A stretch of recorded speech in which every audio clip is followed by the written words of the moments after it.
we hear from the Minister of Commerce of the need to continue borrowing more, even up to 50 billion if required. Looking at loans as a share of the economy should be the way that we look at loans.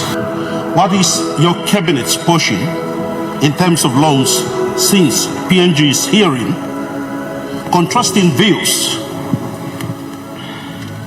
in their Honourable House from two very senior ministers, by go Lord Treasurer Blemi, Boss Blomoni Block Country. Thank you. Mr. Speaker,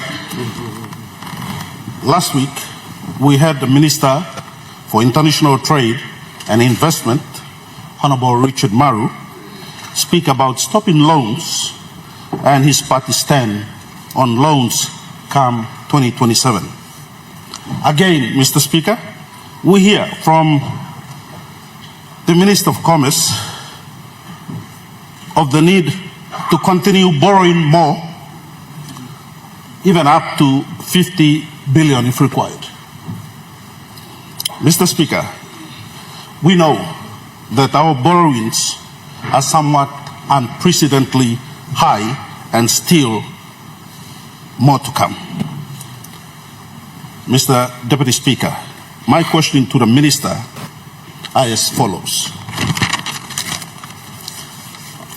What is your government's official portion in terms of borrowings and more loans?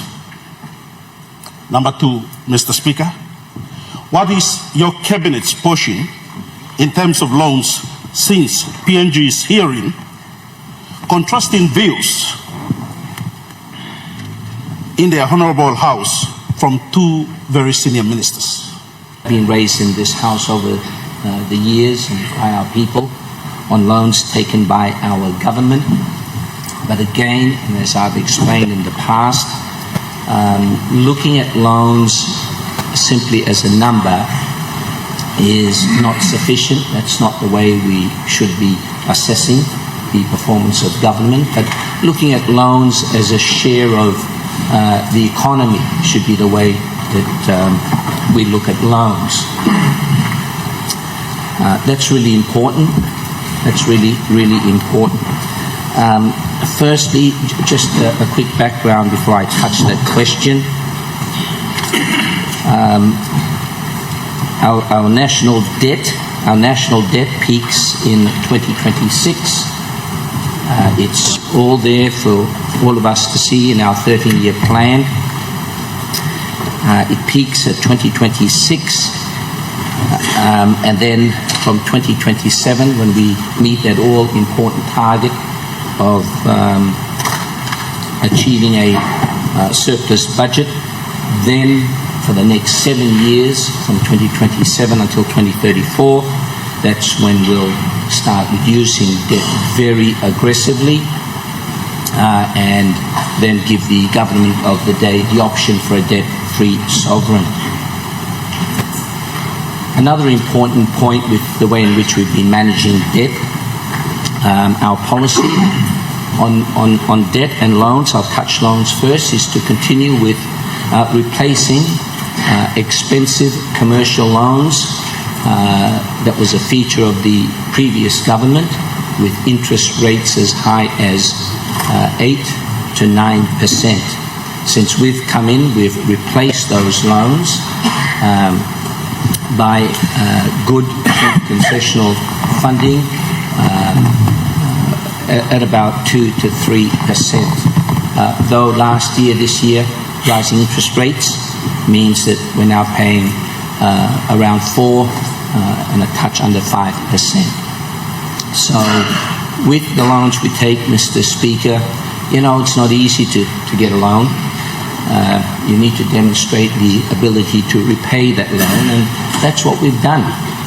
The loans we get as a country are large, very, very large numbers, and so and the policy on our borrowings. So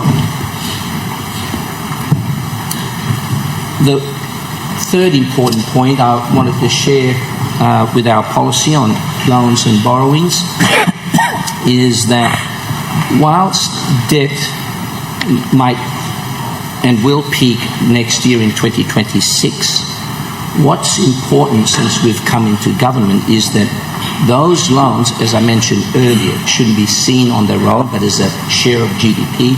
It's actually reducing. It's actually reducing. So if we refer back to our 5-year medium-term fiscal framework, we'll see that debt as a share of our economy this year projected at 47.9%, far below the FRA limit, which originally was changed to 60%, but in the last 2 years we reduced that by about 2.5% per annum. So this year 47.9, when debt peaks next year, as a share of our economy actually drops to 45%, 2027 41.5%, the year in which we're targeting a budget surplus, all the way until 2034. On Cabinet's position on the views of different ministers, that's a question that we'll need to ask Cabinet, and Cabinet can give its views as and when it's appropriate. Thank you, Mr. Speaker.